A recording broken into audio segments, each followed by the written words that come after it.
Welcome. We gather here together to train our hearts and minds on a place and a time kin to our own.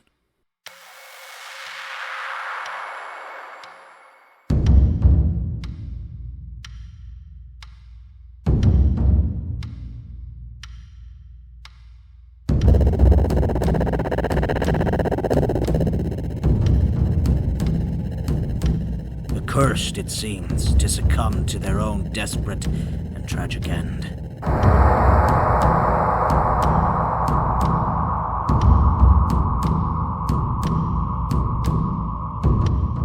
They call, and we hear them.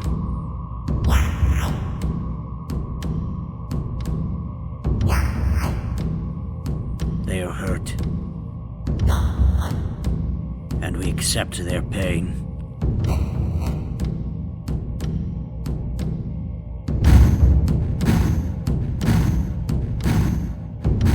They are at their end, and we will carry them on in our memory. Bear witness to the voices from the Umbra.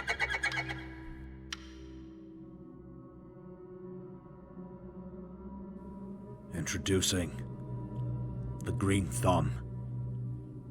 This message is intended for the boy that I brutalized. Stay hidden. Please. Keep the blanket of snow on you. It's all for the best.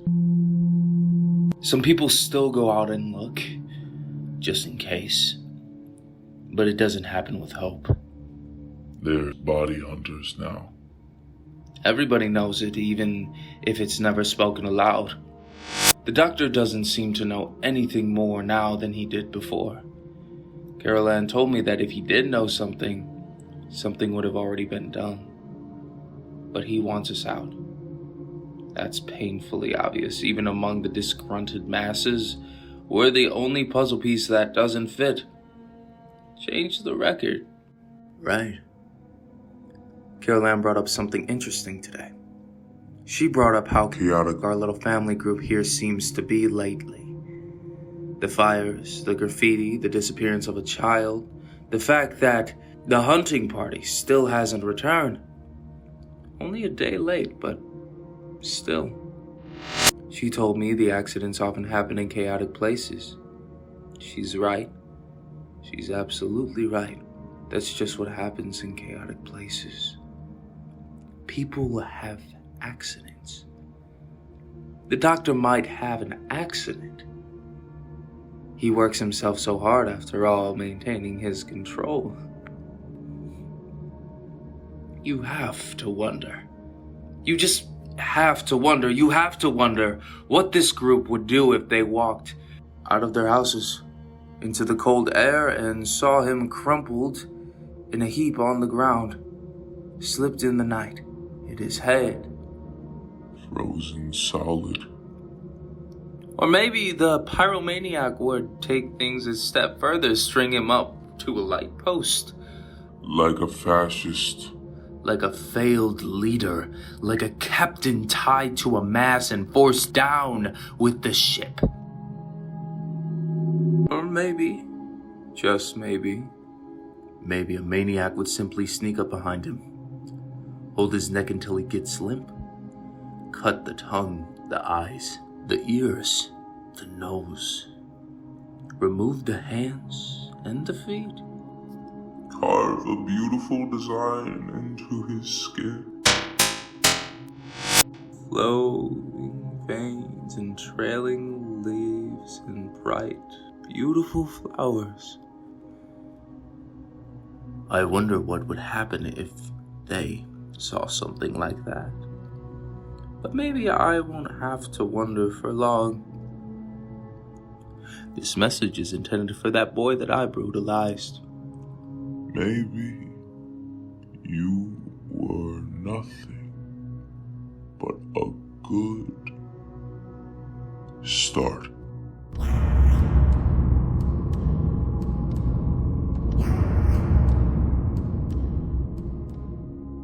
This message is intended for all the people that surround me.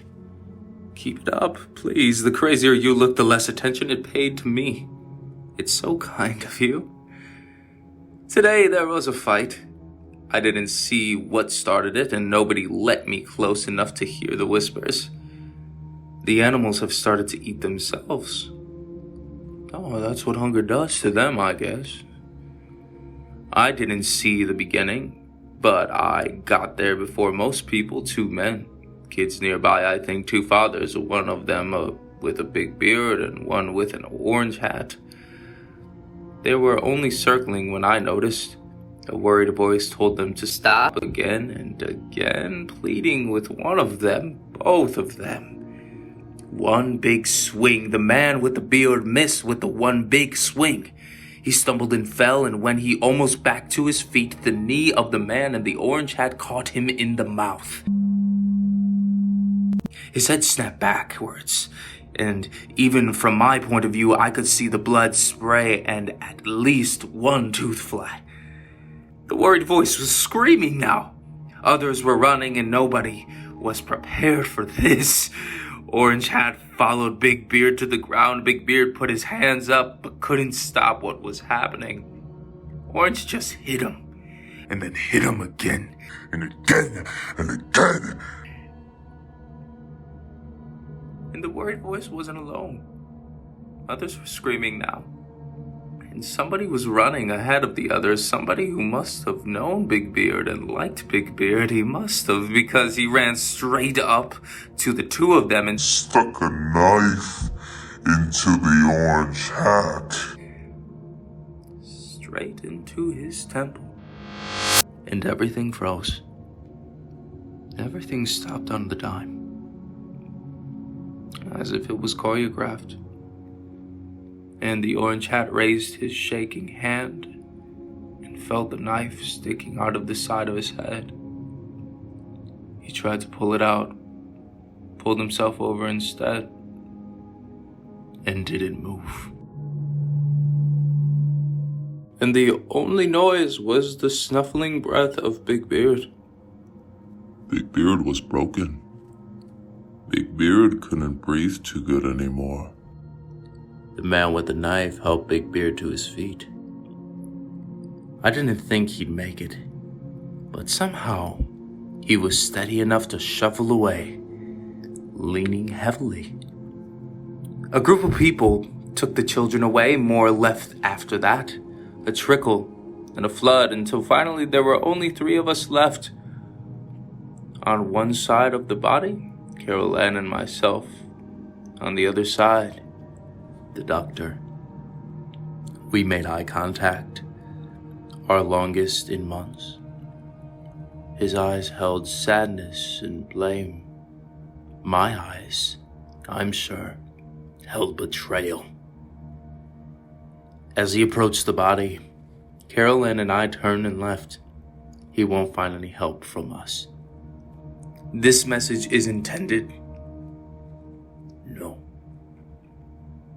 No, I think we're closer to the end than we are at the beginning. I think we'll all be saying goodbye soon.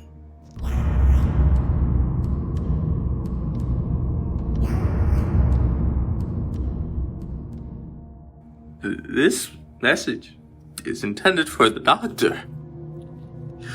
You've flown into the sun, and now you see the earth rise up to meet you. Welcome to reality. Here in the dirt and the ice. You thought you could save the world. All you did was let it limp on. The world we knew is dead. It dies a little more every day. I see the way disappointment weighs on your shoulders. You haven't walked upright in weeks. I'd have somebody pity you, but I was forced to use it all on myself because I received none from anybody else. What was it you expected from them? A trial and order, sensibility. How can it be that you are the eldest, our leader, and yet you remain so naive? The group, so fragile already, has split right in front of you. Carol Ann has no more words, only laughters at your failure. She's almost big enough to start school, and she just giggles her little heart out. Day after day after day after day. I wish I knew how I got here. That's been happening. More and more I look up, and there I am, somewhere I don't mean to be, somewhere I don't want to be, somewhere I don't remember going. I keep looking at my gas pumps. I keep wondering if the doctor's friend really did suck them dry. My lips might freeze to the metal in the cold. I might leave my skin behind. And ooze blood and grim from broken lips. I shouldn't be at the gas station. The gas station is a place of secrets. I don't need people wondering what I'm doing. But I don't choose to come here. I end up here. It's not my fault. I say it every time, it's not my fault, and Caroline just laughs and laughs some more. This message is intended for the great pressure that is building. I feel it, and it's painful, and all I hear is laughter.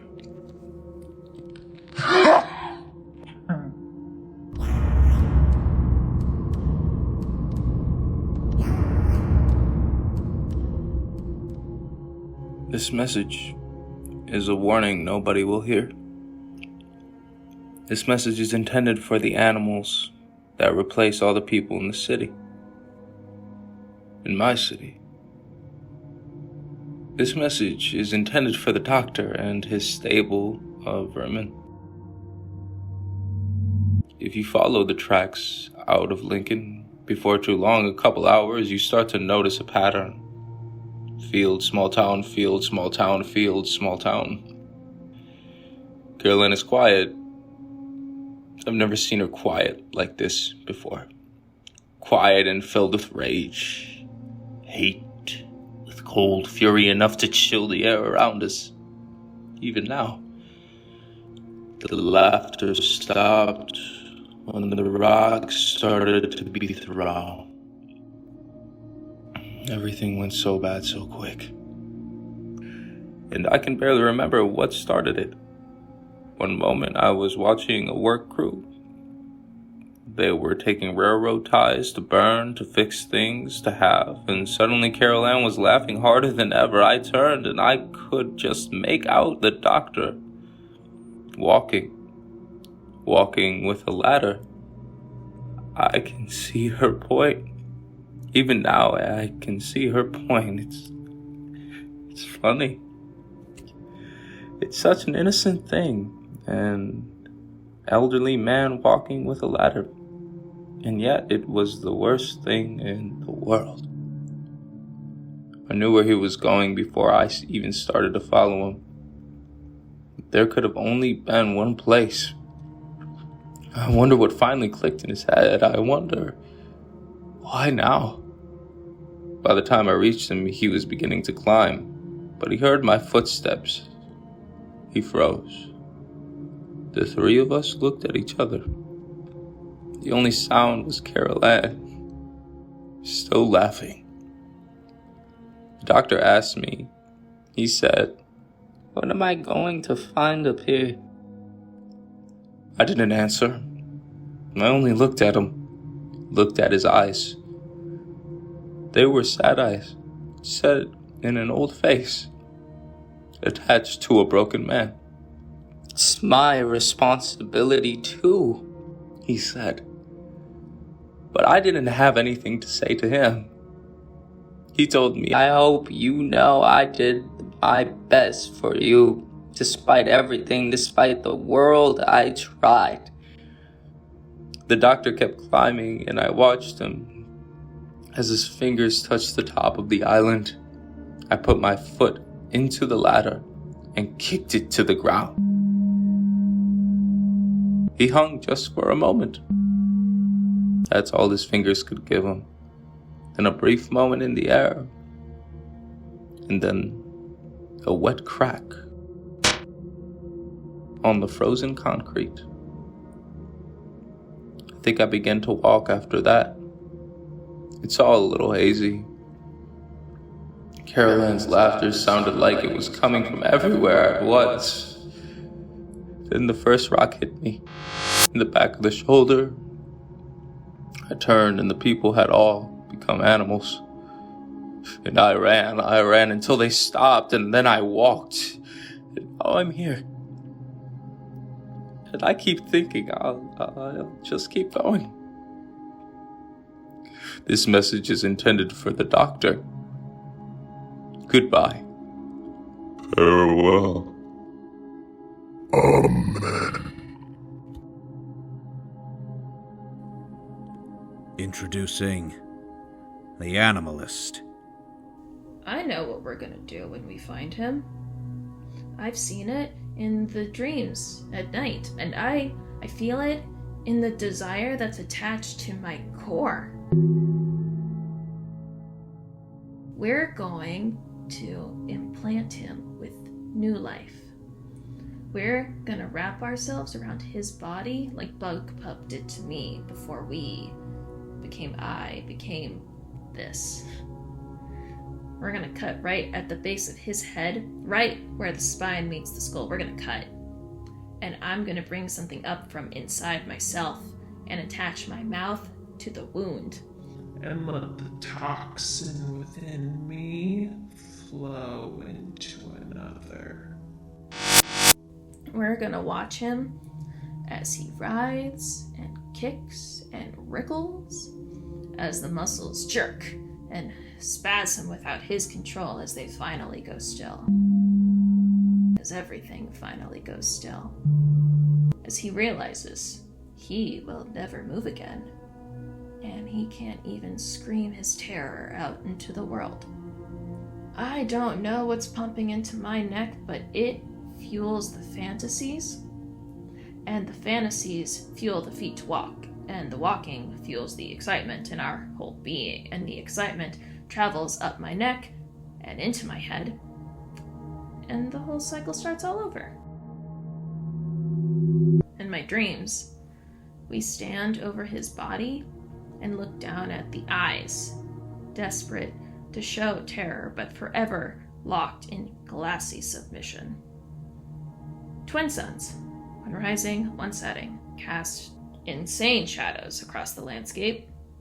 Silhouetted by the sunset is always a giant Monkey. More skeleton than flesh. Sinew pulling bone as it struggles to remain on its hands and feet.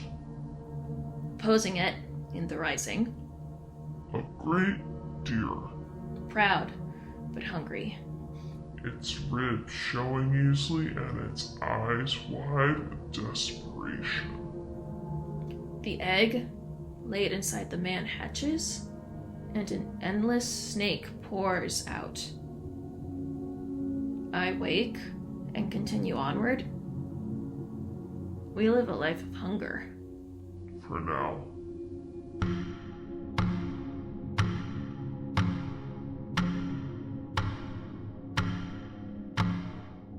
I am a molding hand that will shape the clay of the new world.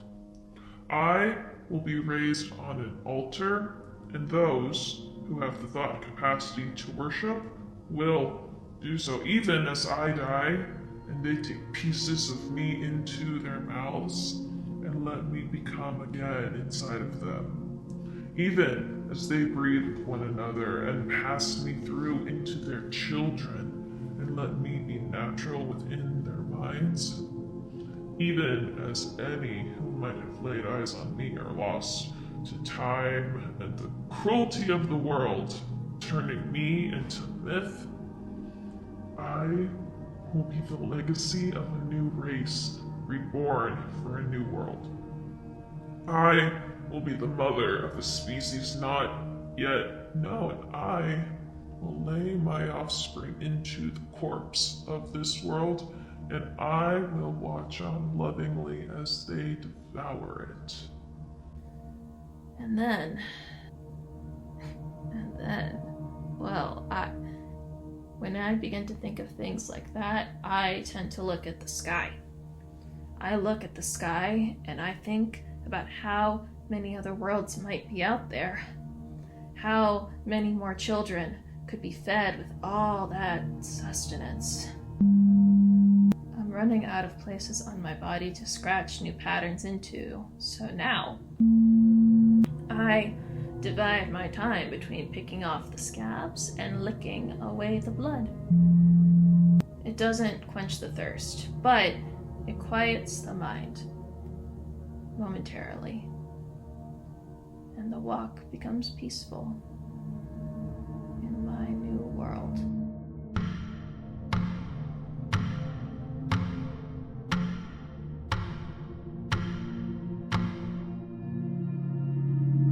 Night came quick, and it made no difference. There will be no rest. Not when we've begun to draw so close. I can feel the twisted mess that is now my body straining at my very skin, pushing ever forward, ever onward. I'm leaving a trail of blood from my feet, and I wouldn't have noticed, except that the smell of the blood is high and strong, and it's all I can do to keep from attaching myself to my leaking skin and consuming myself like a hungry snake. The trees are tall on the side of the road, and the darkness between them is deep.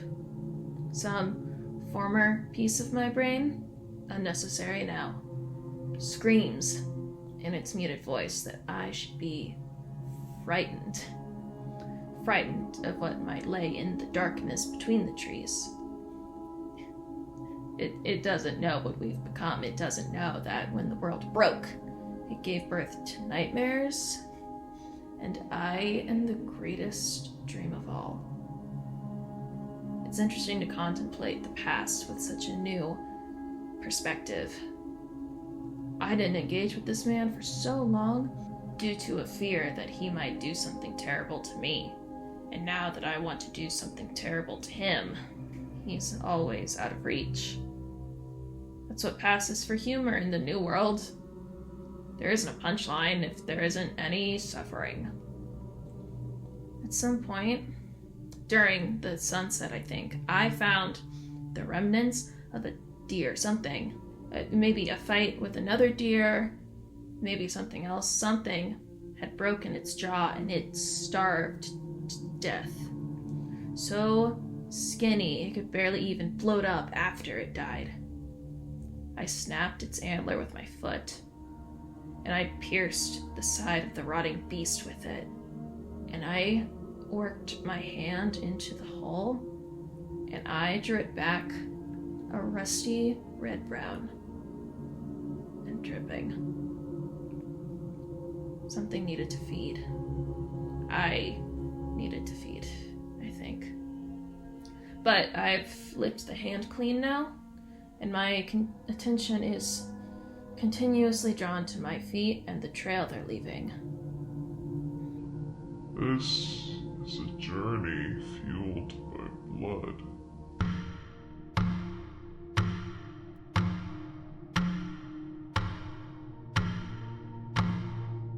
I am the thing in the trees. I am the nightmare made real. My footprints leave curling death behind. My eyes weep tears of blood. Death and power walk in the woods this night, drunk on the milk of the terrible thing I have become. The world will be eaten by my children. Their Your mother is fed on pain. Introducing the Homebody.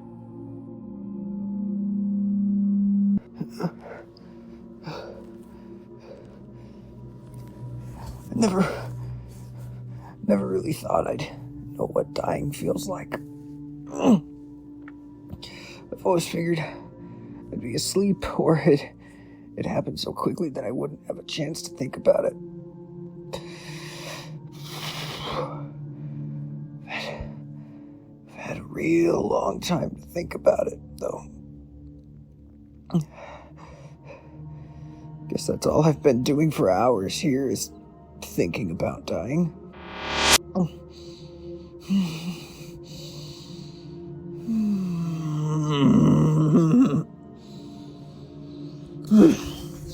Wondering who I'm gonna see.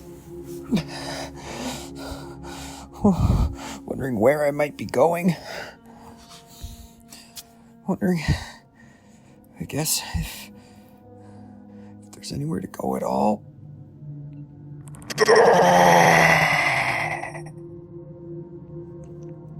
I know I talk with you a lot, Lord. Or at least I have in the past. But the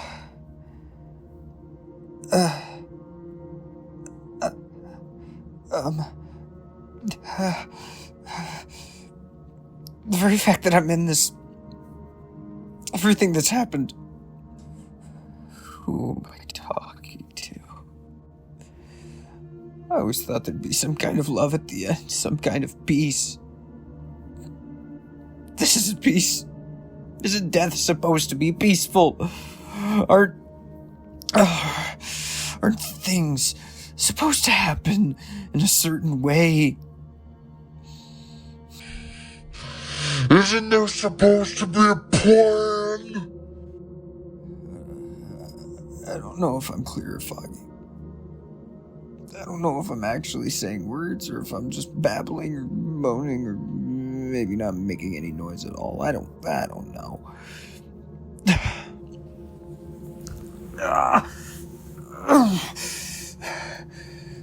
I'm losing everything.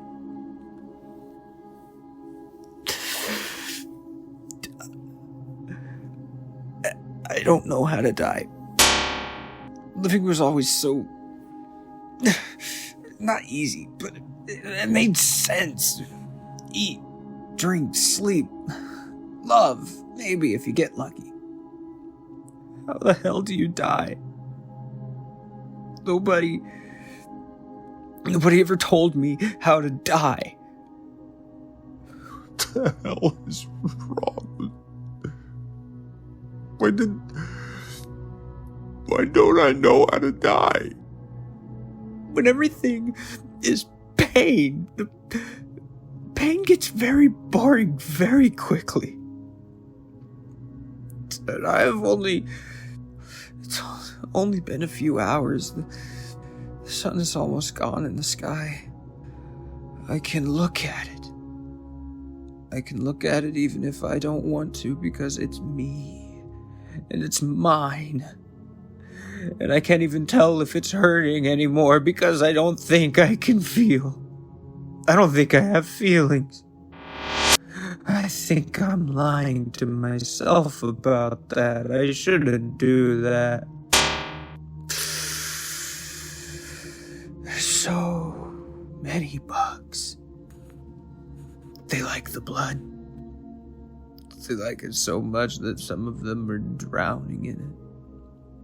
They keep walking across my eyes and into my nose, and I don't care enough anymore about things like that. I think I might have made a mistake. This might be a mistake. I didn't mean to do this. This isn't what I wanted. I don't remember what I was supposed to be. I didn't want this. I didn't ask for this. I think think you're supposed to get things that you ask for, and I didn't ask for this. I don't want to be here. It's dark, and I'm scared. I don't want to be here anymore.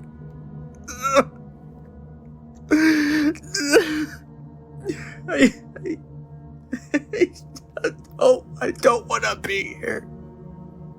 I want to go home. I want to go home. Please. I don't want it to hurt anymore.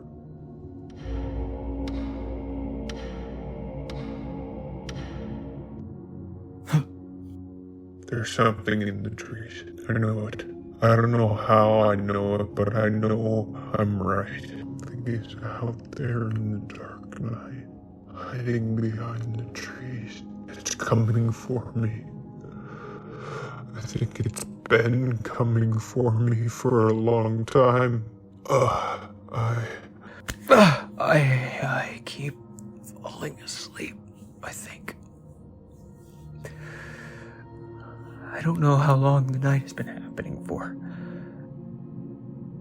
I don't even know if it's the same night. I think I'm in a nightmare. I think my life is a nightmare. I think there's something coming for me in the trees. And I know what it's doing, and I know what it's here for, and I know that I deserve everything I'm going to get, but I'm just so scared. I was scared about the dying, but maybe now I won't be allowed to die. And would that be worse, or would that be better? Because everything is wrong. The world is wrong. And I'm wrong, too. That's why it's coming for me. The world doesn't need me in it. I'm a monster to the world now. I'm the boogeyman in the middle of the country, and now something is going to stop me, and I can't say I don't deserve it, but I'm just scared. I'm just so scared of what's happening to me. Pain is leaving and then coming back, and I think when it leaves, that means I'm dying. No. No! No! No! I know what this is. This is dying. Not this. Not the small this. All of this. And if it gets me, I'll be in hell. But if I can find Janice. Janice is heaven. And I need to run because the nightmare is coming for me now. Just like it always was.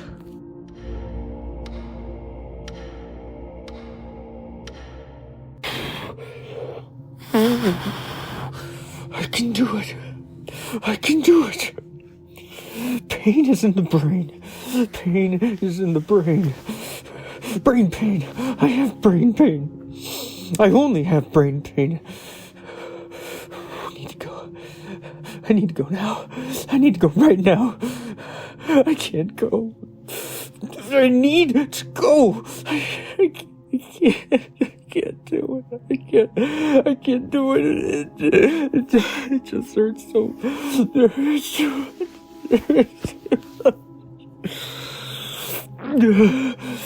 I keep pulling and pushing, but it doesn't change anything. It just won't rip off. Why won't it just rip off? Why can't I just be dead already? Why don't I get to die? I don't want to die, but I don't want to live like this. Nobody can live like this. And all the pain, nobody can do this. Nobody can do this. So why can't I just be dead?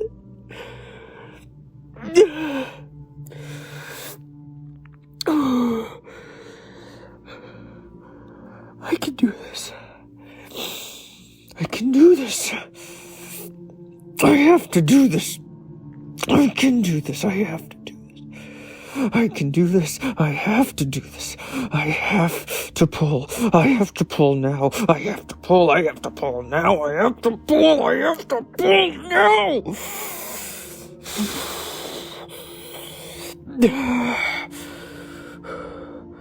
I can't go into the dark. I will die free.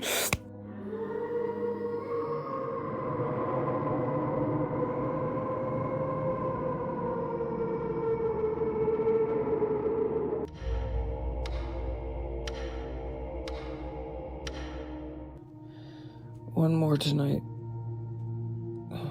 That's all I can do. And then sleep. Finally, sleep. But one more. In case I never wake up.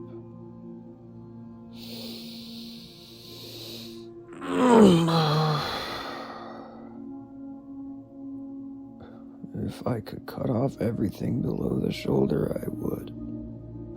I don't have an arm there anymore. I only have pain. None of the fingers work. It's just meat now. I'm carrying around meat instead of an arm. The holes still have bugs in them, no matter how many I pick out.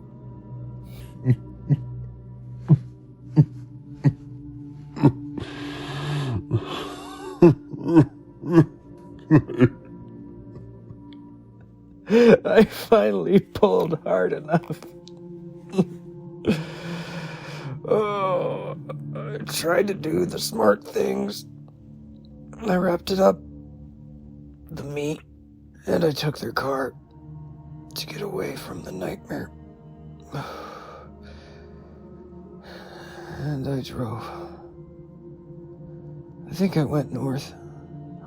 But I can't stay awake much longer. I'm so foggy. There's water in the car. I'm going to drink. And sleep. I hope Janice doesn't find me like this. Okay.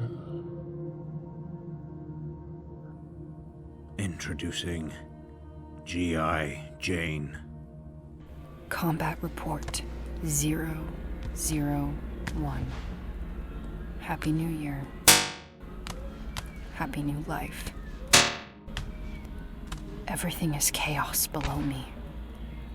Gunfire and screaming, and monsters and more monsters, and even more monsters. Combat Report 001.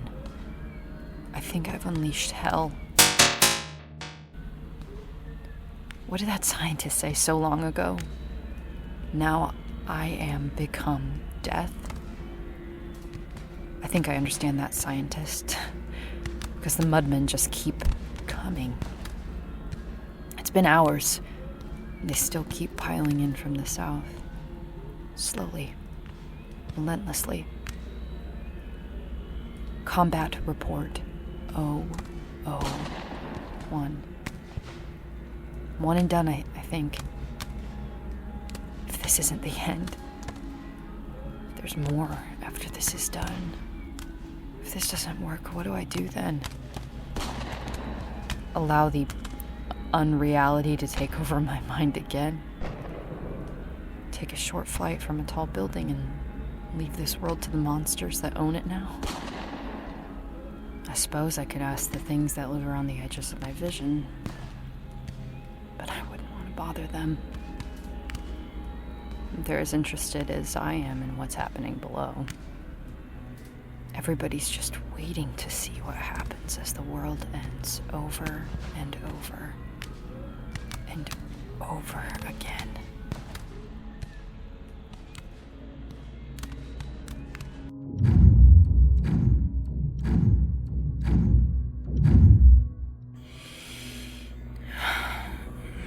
The sun's getting low.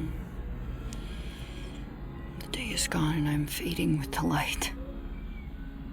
I haven't slept in, I think, something like 40 hours. I haven't slept well longer than an hour or two in days, a week. It's just time. It's quiet. It's been a very loud day. Now it's finally quiet. Comparatively quiet.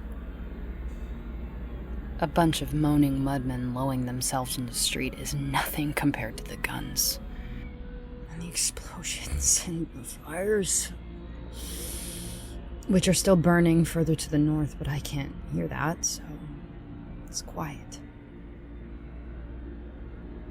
I wonder how many people are dead. I've been trying to think of a way to figure that out for about half the day, because I'm certainly not counting bodies for a week after this, but I just don't know. Smart enough to kill them, not smart enough to count them, I guess. I made in the last little recording, I said a quote, I think, if I remember right. Maybe I didn't get it recorded. It doesn't matter. Either way, it's a quote from a guy who worked on the nuclear bomb. I've been wondering, kind of obsessing even, about if he felt the way that I feel now. Because it's a strange feeling. A very strange feeling, and I don't know how many other people will have felt this way in their life, so it's a strange connection with a world that doesn't exist anymore, I guess. What was I saying? God, it's just not sleeping and really just, you get so slow. I don't feel good. It's been so long since I felt good that it's actually hard to feel that I don't feel good, because it's what I always feel, but I don't feel good. I feel very slow, very worn down. I feel the kind of tired that makes me think I'll always feel this tired, and that is not a... God, what's the fucking word I want? That doesn't make you feel good about anything. This was supposed to be a victory night. I don't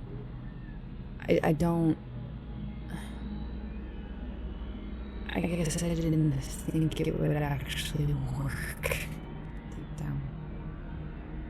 Or that I would survive it if it did. Oh yeah. So, that nuclear bomb scientist. I wonder if they all felt like I do, where you've just annihilated something with a force that just didn't exist in the world before you created it. And you didn't even have to lift a finger once it started. You just sat back and watched. And a part of you feels like you didn't do anything. You feel lazy. But another part of you, I think, is just continually becoming aware that you now live in a different world than you did before. And it's your fault.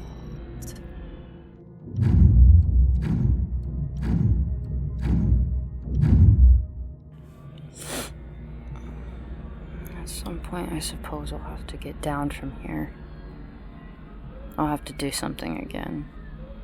But it's very difficult to do that.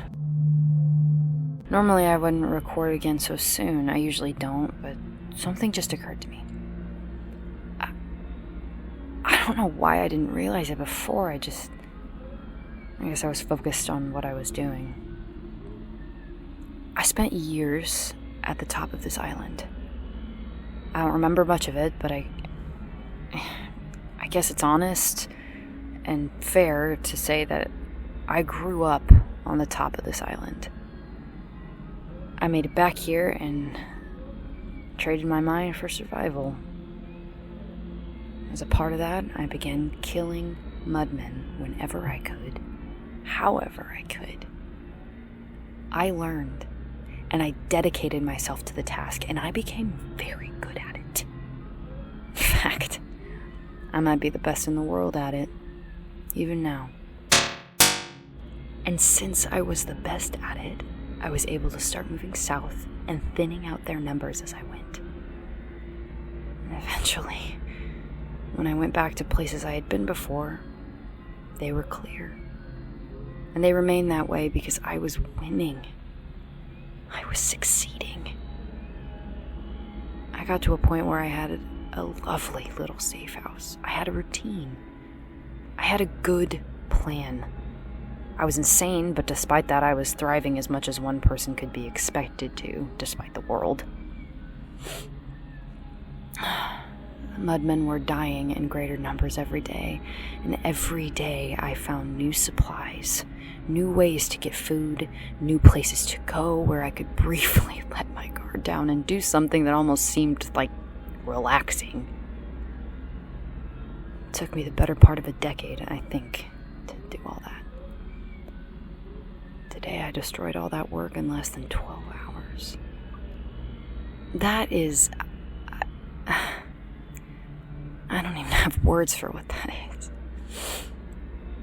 That is a failure on a scale that matches the buildings to the south. An incomprehensible failure. The only thing I think that gives me a little bit of peace is the fact that it wasn't the biggest mistake.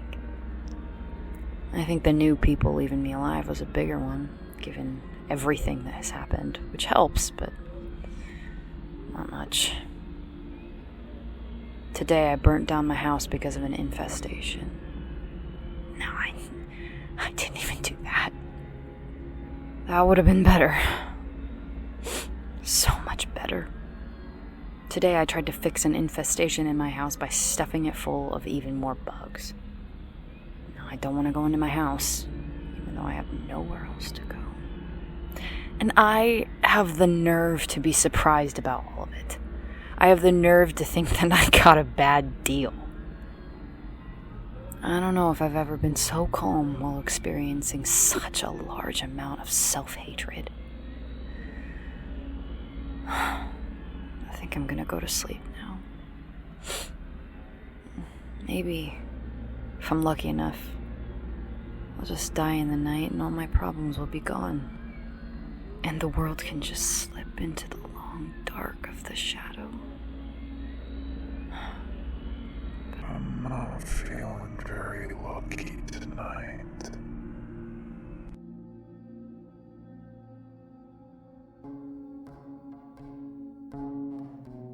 The stories remain. But for now, we rest, we reflect, and we take from this what we can. Take this with you as you journey through your own mind. No matter how dark it seems, there will always be voices from the Umbra.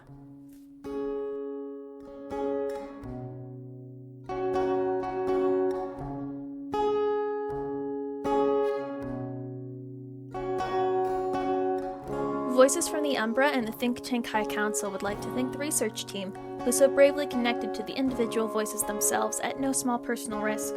When they leave us, may their memory be forever enshrined in the heart of the universe. They are James L. Booker III, Betsy Eliza, Joe Hanson, and Liz Martelli. Voices from the Umbra and the Think Tank High Council would like to thank the archival team, who each gave a part of themselves to further the vision of the species they were born as. May the gifts they gave us be cherished always. They are Kelsey Potter, Chase Knueven, Alexander Wolf, and Edward Hoffman. If you feel the stirrings of curiosity within your soul, or simply wish to connect to the voices on a deeper level by seeing art and artifacts produced by those whom you've just heard, as well as a blog chronicling the history of our organization and writings from our leader, Grandfather Spaulding, please join us online at voicesfromtheumbra.com. Find us on Facebook at facebook.com/voicesfromtheumbra, and our Twitter is Umbra Podcast. Our email is vftumbramail@yahoo.com. They call, and we hear them. They are hurt, and we accept their pain. They are at their end, and we will carry them in our memory. Bear witness to the voices from the Umbra.